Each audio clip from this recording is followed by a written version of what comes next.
Welcome back to Court TV Live. I'm Ted Rollins in for Vinnie Politan. Tonight for closing arguments, if you're just joining us, Donna Adelson has gone down. Found guilty on all 3 counts against her. She was shocked when she heard the verdict. Right now, though, we want to head back to that courtroom in Leon County, Florida, because we're hearing the victim impact statements. We're going to pick it up right where we left off last hour with Ruth Markel. This is the mom of the victim in this case. Let's go back in. Dan was the boy's hero, and they have been forced to grow up without a father. Dan's murder has shattered our family and caused deep permanent pain. This was a particularly senseless crime, and the murder was particularly insensible. It was not revenge. Dan was a law-abiding and respectful citizen, an active father, and a living son. His life was devoted to teaching and helping others. The pain and suffering of Dan's murder goes well beyond other families too. That is why I wrote the book, The Unveiling, a mother's reflection on murder, grief, and trial life. In my unrelenting grief, I turned to advocacy, to feel purpose, and to help others with these tragic losses. I have found meaning and comfort to connect with others who want to serve justice. To all the community of journalists, TV programs, podcasters, Tallahassee communities, and the allies who have put their hearts in keeping Danny's story alive, we are full of thanks. To law enforcement and prosecutors, our gratitude is beyond for their dedicated, careful perseverance in seeking justice for Danny and our family. If Tallahassee is known for football, Tallahassee should be known for the prosecution and for law enforcement. They have done an outstanding job.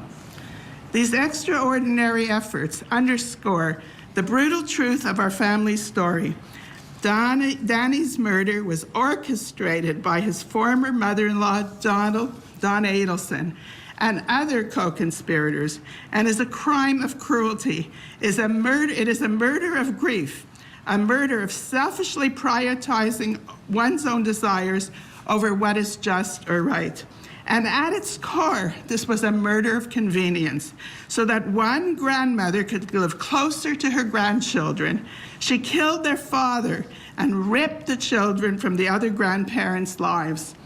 Donna Adelson's crimes against Dan began long before his murder. She belittled Dan in front of his children. She spread lies about it and contributed to a brutal separation between Dan and Wendy. She rented the house, and Dan came home, and he found that Wendy and the boys were gone with most of their belongings. He called this devastation Pearl Harbor. Donna's eagerness for Wendy to divorce Dan and to relocate to South Florida led her to increasingly devise desperate schemes. Despite these efforts, the court ruled that Wendy could not move the boys away from their loving father.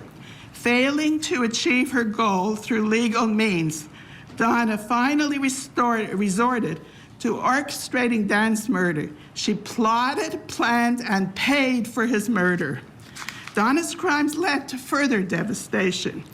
Her middle son, Charlie, was convicted and sentenced to a life in prison for his role in facilitating Danny's murder for hire. Can you imagine a mother involving a son to complete a murder?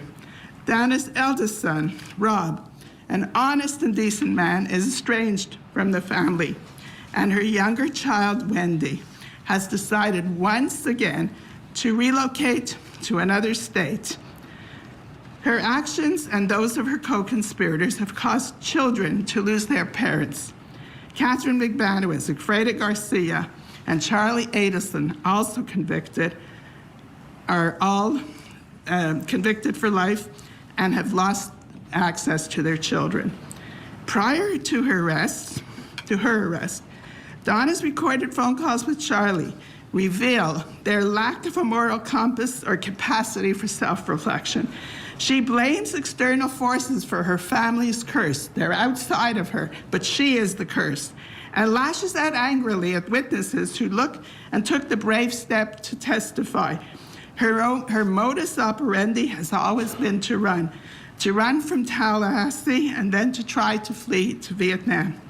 For our family, there is no such prospect for escape.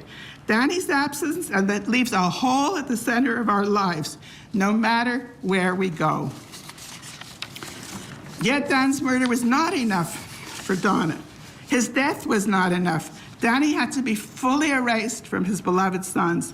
The boy's last name was ever changed, an extraordinary decision to excise the Markel name from Phil's only grandsons who shared his last name. And after the first arrests were made, Donna didn't allow the Markel family to have access for over 6 years. It was only when there was a phenomenal Tallahassee advocacy group that passed the Markel Act. The passage of this bill was immediately followed by our first invitation to see the boys after the arrest. The door only cracked open. Despite these efforts, we remain excluded from the boys' lives.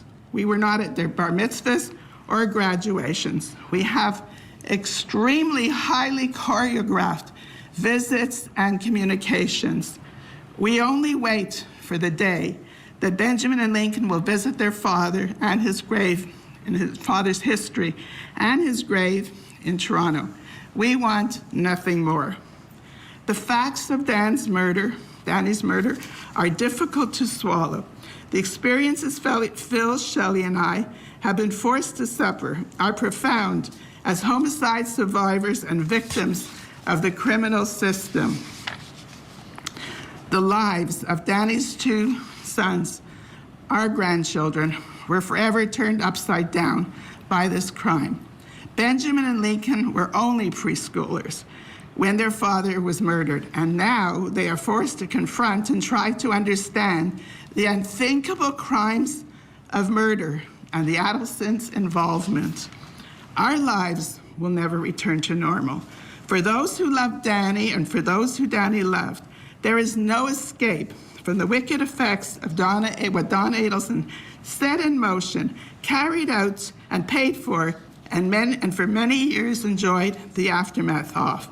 Donna Adelson has caused immense devastation and an untimely, undeserved murder through her actions.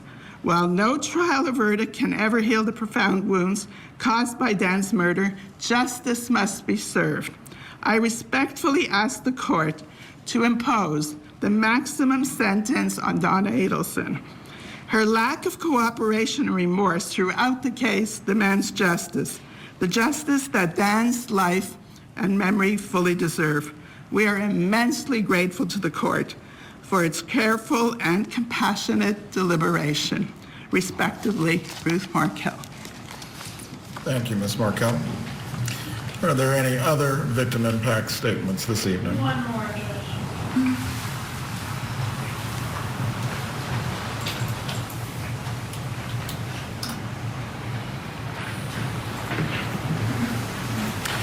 If you please could tell us your name for the record. Good evening. My name is Phil Markel. I'm Danny's father.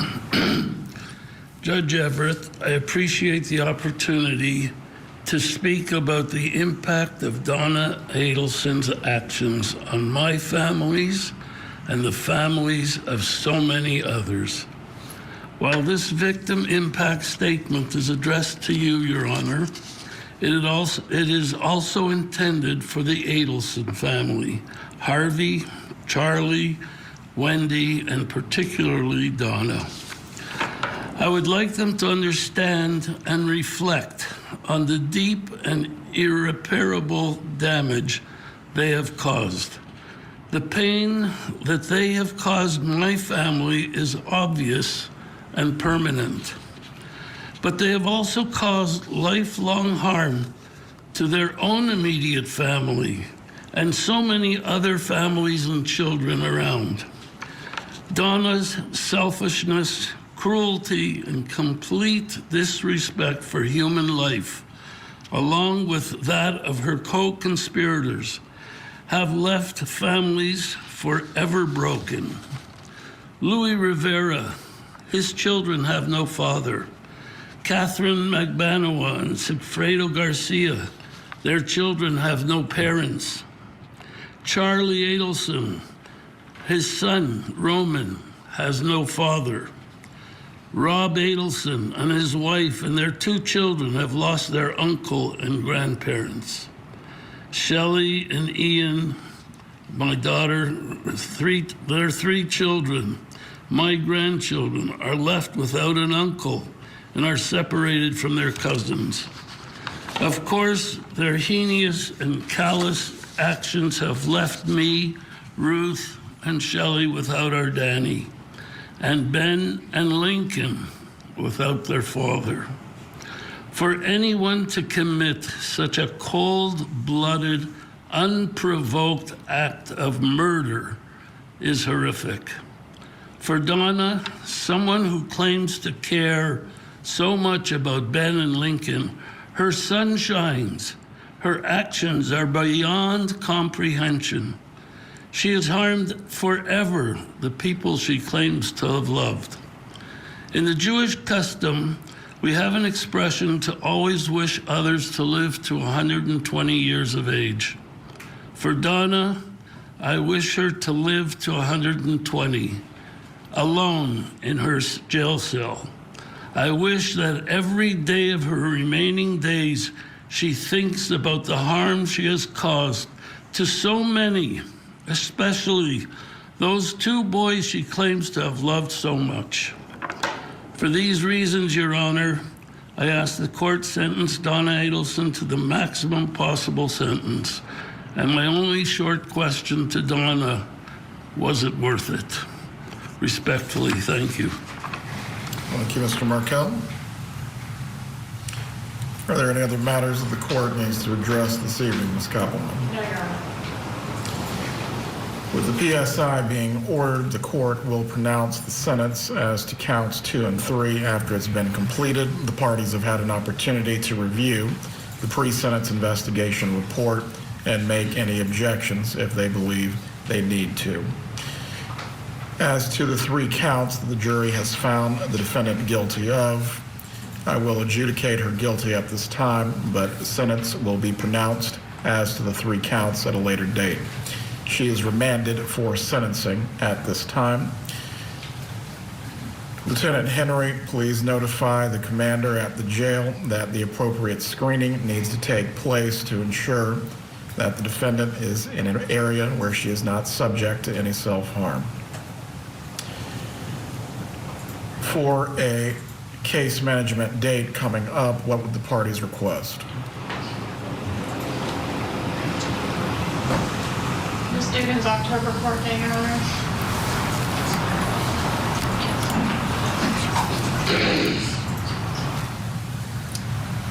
I believe that is 10/14. Is that correct, Ms. Dugan? Yes, sir. October 14th for case management at 2:30 p.m. That will be in the normal courtroom 3B. Patricia, if you can make sure that the notice goes to DOC so they are aware that the PSI needs to be completed as soon as possible. I've already sent it, Judge. Thank you. We are in recess at this time. We will reconvene on October 14th. Have a good evening, everyone.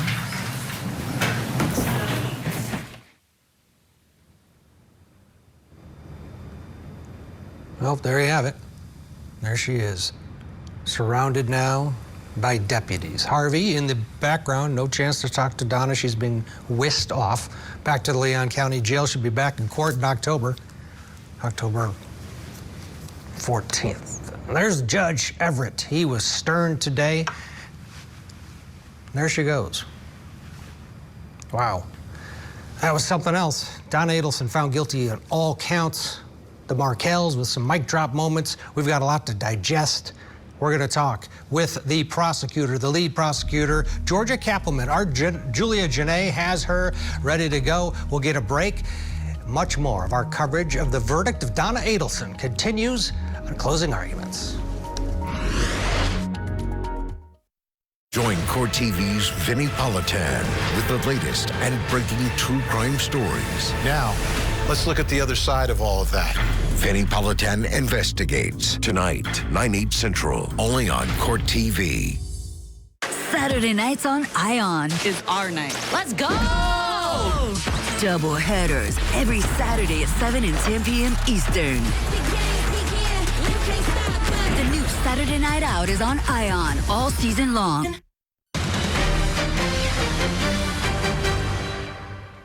We, the jury, find as follows as to count 1 of the indictment, first-degree murder. The defendant is guilty of first-degree murder. Mrs. Adelson, control yourself. Count 2. We, the jury, find as follows as to count 2 of the indictment, conspiracy to commit first-degree murder. The defendant is guilty of conspiracy to commit first-degree murder. Count 3. We, the jury, find as follows as to count 3 of the indictment, solicitation to commit first-degree murder. The defendant is guilty of solicitation to commit first-degree murder. And it is signed and dated by the foreperson. Oh, hey, there you have it. If you're just joining us, that was the breaking news. Donna Adelson going down, all 3 counts found guilty, and boy, what a reaction she had. Shocked. She was absolutely shocked when she heard the word guilty after that first count of first-degree murder came down. After the sentencing came down, we heard from the Markels, from Ruth first, and boy, did she lay it on with Donna. And then it was Phil's turn. And he just took the baton and went at her and really cut her with their point of view. And as Phil walked out, he gave a look over to the table at Donna. And that was it. They took her away. She'll be back in court October 14th for case management. And then it'll be off to the Department of Corrections, where she'll spend the rest of her life at 75 years old. That's pretty safe to say, in prison. Now, after they delivered those, not even scathing, those very thoughtful victim impact statements, the Markel family talked to our Julia Janae outside the courtroom. Let's watch that right now. First of all, I just want to say it's been 11 hard years. And I have a lot of people to thank. With the prosecution, the law enforcement, they've hung in with us from day one. And like I said, the Tallahassee is known for football. I think it's better known for prosecution and law enforcement skills and high standards of delivery of an excellent practice. Tonight, we have a lot of people to be grateful for. I've often said my life is full of 2 words: trauma and gifts. Tonight, I'll talk about, I said the trauma inside. The loss of Danny Markel is a great loss for all of us. And the gifts are all the people who've supported us, our allies from FSU University, the Tallahassee community, and all of you in the media, of which we've had tremendous support. Social media, podcasters, print, and all other aspects of helping us produce and deliver this very important communication. So thank you. We are grateful. Ruth, you mentioned the Markel Act in your comments, and I know so many people are wondering, will the Markel family be able to enjoy the protections of the Markel Act that is named for Dan? Well, the Markel Act actually it's specific to, just to answer the question very specifically, it's part of having a civil or a criminal offense against the spouse of a person who has been deceased. We have had access because of the Markel Act. So as it was passed, it opened up Wendy had invited us to the bar mitzvahs. We had a little bit of an opportunity to have communications and some visits, but they're highly choreographed. It's not a natural process. We are looking for when we can communicate via email, via phone. We have everything is done still through Wendy's devices, let's call it, and time frames. So we're looking for a more natural opportunity. Ms. Markel, do you believe that everyone who participated in this crime has been held accountable? I'll let other people in my family talk about that. Okay. Well, first of all, just one little side thing. We were originally invited to the first bar mitzvah, and then we were disinvited from it. So, just to clarify. My comments. First of all, I'm very, very grateful to the jury. They were very attentive. I watched them carefully. They listened. They obviously analyzed and came to a just decision. We're grateful to the judge for his patience and his guidance, and that everybody followed the law, etc. We're grateful to all of you guys here. I can't begin to tell you. I always, to me, journalists were never, they're into just to post stuff in the papers, TV or whatever. But you guys have really, really, it's been 11 years. You've supported us. And because of you, this case never went cold. And I can't believe people stop me when I'm in Dillard's or I'm in the wine store or at a restaurant. My claim to fame, unfortunately, is I'm Dan's dad. But it's so heartwarming to see this community, the people, and because of you around the world, there aren't enough words to tell you how grateful we all are. This is, even though it's joyful or I'm happy decision that's come out, it's still very, very difficult. And we still don't have the full access to the boys that we'd love to have. They're very, very controlled, very short, and very far and few between.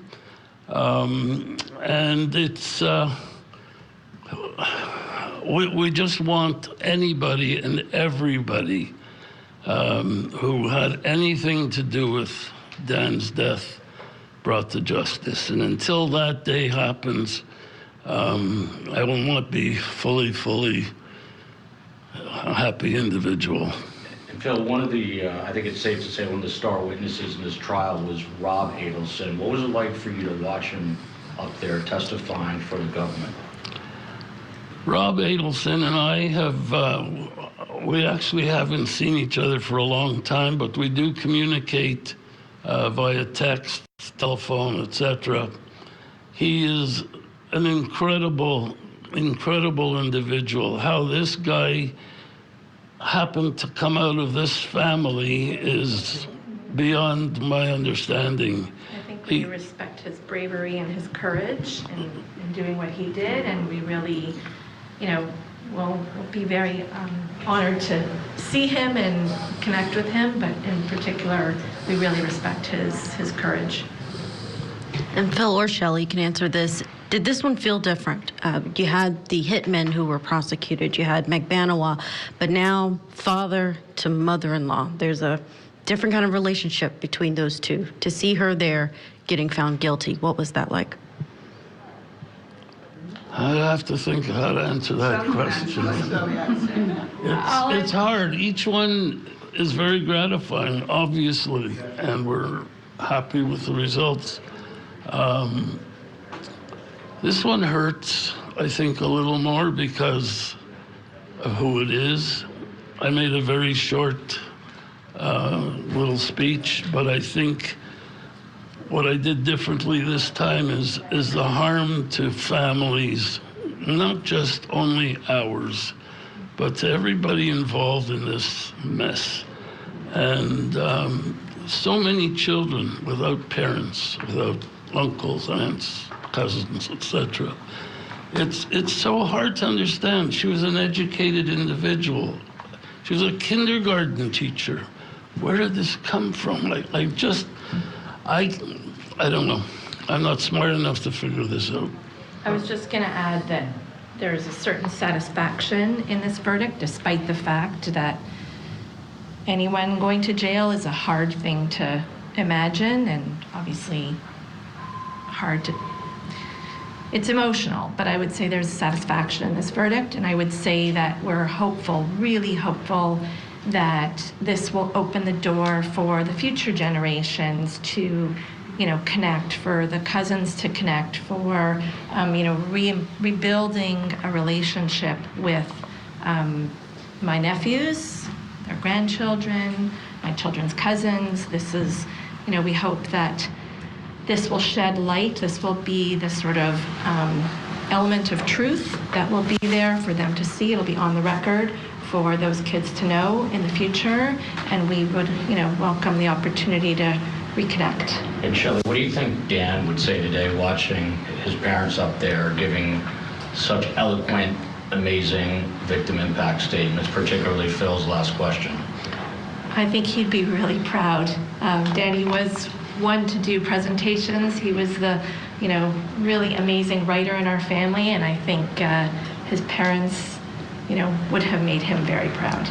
One question, what were the thoughts that went through your mind as you saw the defense strategy develop to kind of embrace the evidence against the daughter and the son, a mother, in essence, throwing their kids under the bus and acting as a prosecutor for the defense attorneys and calling them Markel Danny and all the stuff that they tried to embrace the evidence and pretend that they cared so much about what happened to Dan Markel? Maybe those are better questions for the state's attorney. Yeah, but I think the defense had to do their job, and I think that we have really looked at all the sides of the story, and thank you again. Thank you all. We're very lucky that the state's attorneys and their team did such an amazing job in all of that. So thank you, everybody. Thank you all for your questions.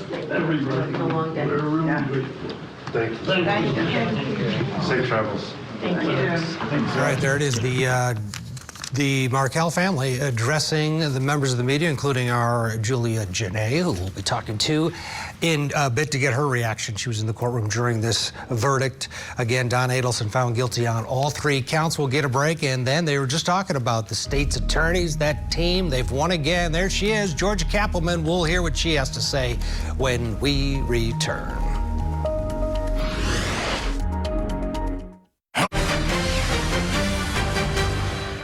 Welcome back to Closing Arguments. I'm Ted Rollins in for Vinnie Politan tonight. What a night it has been. We have just watched Donna Adelson go down. All 3 counts against her. She was found guilty, and she reacted to the verdicts tonight.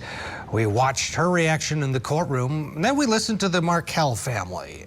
One of the themes that they had, both during their allocution, their victim impact statement to the court, and afterwards, was they were appreciative. They were appreciative for justice, and specifically for the team that delivered the justice. And leading that team is Georgia Kappelman. She's the prosecutor that not only led the way this time around, but she was the attorney in the case against the hitmen, McBanawa, Charlie, and now Donna. And now she is addressing the media, including our Julia Janae, outside of the courtroom.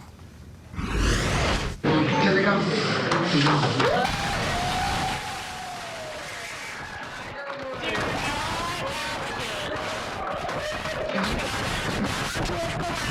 Because we jumped the gun. We didn't let you take a moment and think about this and ask you about this. So before we ask you the question that's on a lot of people's mind, what's it like in this moment? What was it like to have this defendant be found guilty? I think I just feel kind of honored to be able to deliver this win for the Markels. You know, we've heard so much about a win for the Adelsons, a win for the Adelsons, and everything that was lost in those efforts. So it's just been really cool to be a part of this win. During one of the pre-trials, you said these trials that have become my life. It's a lot of trials at this point. Talk about What happens when you're a prosecutor and you have to continue to follow cases like this one? Well, I mean, I do have other cases. People don't know that. There are other cases in this office. And I care about, all of them, but obviously this has become sort of a part of my DNA after investing so much blood, sweat, and tears into this case and getting justice. So yeah, it's been an epic battle. Was this one tougher than Charlie's trial? I don't know. I mean, I'm older, so I think it is. I think everyone is tougher than the last.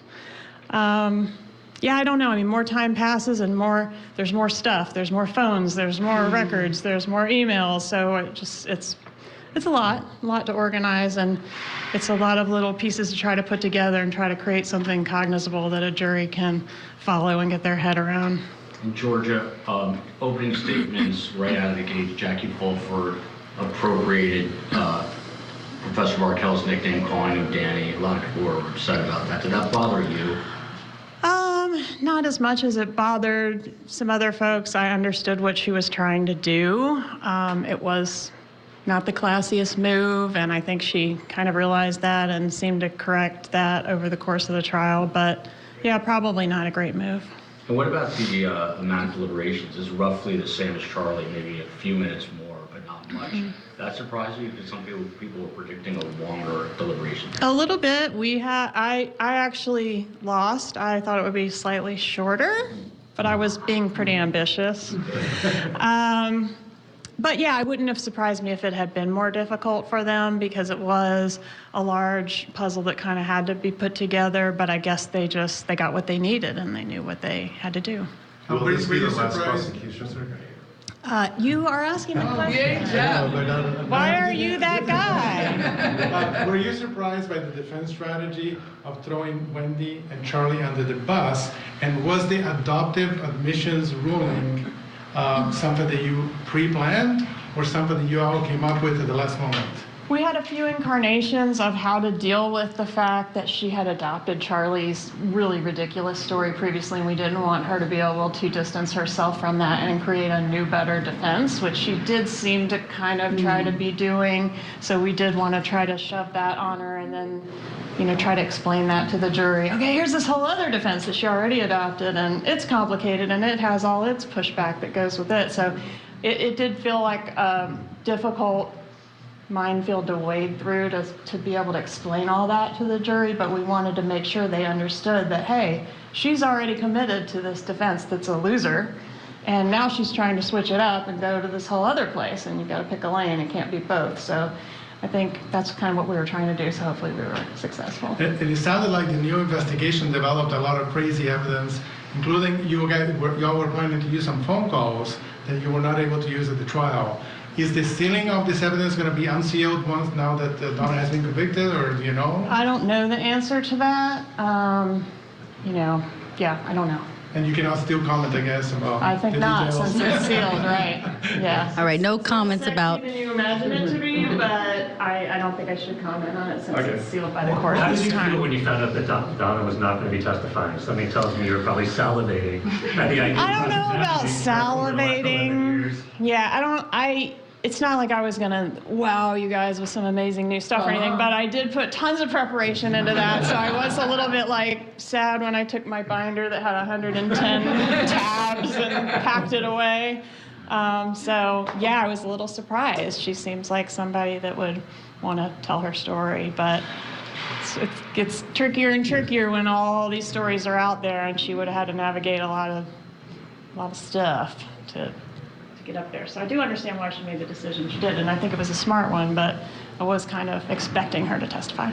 What was a year ago evidence that you thought in this trial might have made a difference that when you came across that you introduced? I think the fleeing to Vietnam didn't hurt, especially since she denied it. She could have just said, yeah, I went to Vietnam. I didn't want to get arrested.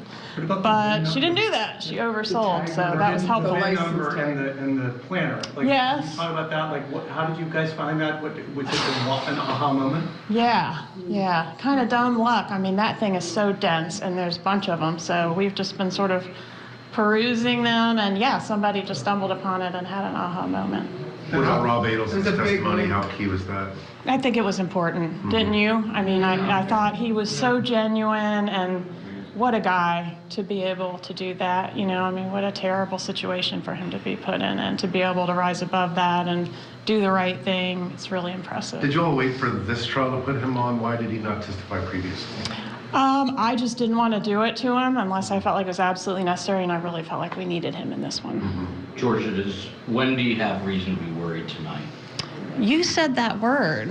That's a bad word. A bad word. No W questions. Worry's a bad word? Well, last time. Should we say stay worry. tuned? Do we need to stay tuned? I mean, you can stay tuned.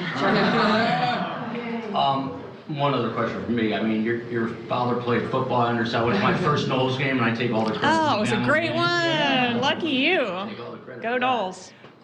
And I found out maybe through the grapevine that someone else in your family is a professional female golfer, or that you're close to. I don't know if I'm right about that. Maybe not, but do you get to... Sounds cool. Do you think you get that competitive spirit from your dad, from your family? Yes, I think both sides of my family are extremely competitive, and if you came to game night, you would see some pieces being thrown around the room, and yeah. The most important question, do you have a fifth red suit? I don't know. I'll work on that. Number 5. I'll work on that for you. Georgia, can I ask you about Charlie Adelson? Last year you were it seemed like the state was going to call him, and ultimately this time around no one called him to the stand. Why?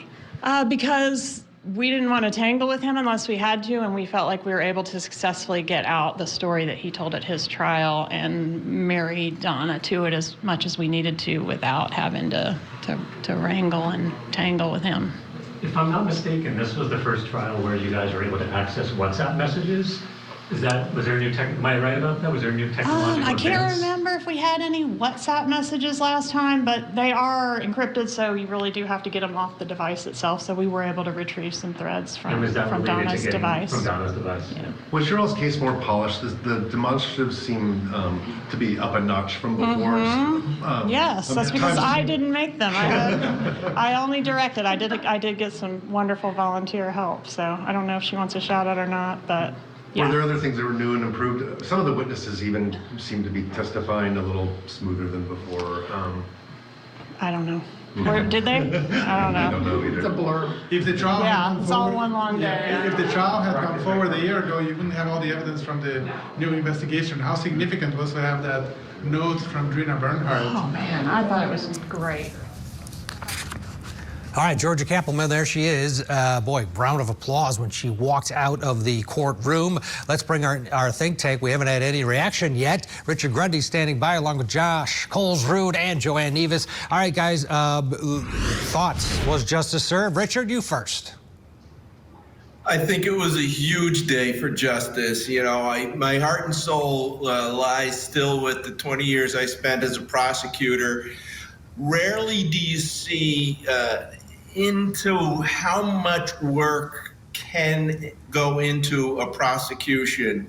And in this situation, you know, internally in your own office to push a case forward that's difficult. They are not all slam dunks, but your bosses all expect you to bring home, if it's a murder charge, to bring home that verdict. So to go that extra mile, to piece this case together, there are profiles and courage all over this office, these prosecutors, the officers that work for them. Rob Adelson. That's what our court system is about. Can you imagine the situation that person was in? But when he got up there, he shone a light on his mother that clearly had to impress that jury. So I think it really shows what these things are about. And then you look at the defendants. These are not people facing any struggles in their lives. They're not dealing with weaknesses, whether it be financial, mental, or physical, and destroyed a man's life. These are the kind of cases that really make us appreciate the system of justice we have, and it takes hard work and toil. Congratulations. Yeah, and that round of applause was something else. Josh, your thoughts on this win for the state of Florida, and do you think, she didn't address it, Wendy might be next. Oh, muted. Like Josh is muted there. He can't hear us. While Josh unmutes, Joanne, your thoughts? Hey, Ted. Yeah, I think justice was definitely served here. You know, I went to Florida State. Actually, Dan Markel was my law professor. And so I've been sitting on the edge of my seat waiting to see what happens with each of these convictions over the years. And I think that Georgia did a great job, you know, putting the pieces together with this one. It was a tough sell, you know, to start with, because there wasn't a lot of evidence on the front end of, you know, her interactions and her culpability from direct involvement. But she pieced together a lot of that motive work and, you know, her actions, her consciousness of guilt afterwards, and painted that story for the jury that, you know, the defense just couldn't create the doubt with this, you know, trying to sell that she's this sweet grandma that loves her her grandchildren. 75 years old, used to be a teacher, but at the end of the day, she was contrived. She scripted things. She designed motions. She had a lot of control. And I think that they painted a good picture that convinced the jury and secured the verdict that we see here today. Yeah, justice for your old professor. I love that. Josh, your thoughts? Yeah, thank you. You know, this is a huge win for the prosecution.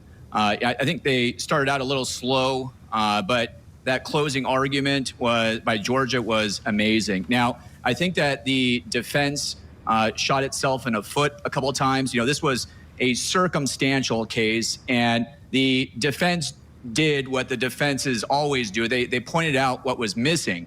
They reminded the jury that there was no confession, no email, no recording of Donna, like no order to kill. But what they didn't do was they didn't humanize Donna. They didn't remind the jury that she is a 75-year-old woman. And, you know, people love stories. And when you only point out what is missing, you know, there's a vacuum. And when there's a vacuum, that's not good, because you need to be able to show the jury a compelling story about why you're right. And I just didn't see that the defense really did that in this case. Now, they didn't need to put on Donna as a witness, but they certainly needed to bring on witnesses to explain away the checks and the phone call. Yeah, and try to humanize her. You're right. And they attempted with a couple witnesses. It just didn't hit. We need to get a break. When we come back, we're going to reveal something else you need to know. Plus, our coverage continues. Donna Adelson, guilty on all counts. Stay with us. Join Court TV's Vinnie Politan with the latest and breaking true crime stories. Now, let's look at the other side of all of that. Vinnie Politan Investigates, coming up next, only on Court TV. Friday night. We're live from Denver for CrimeCon 2025. See what special guests join us at the world's biggest true crime event. Closing arguments, live from CrimeCon, Friday night, 8/7 Central, only on Court TV.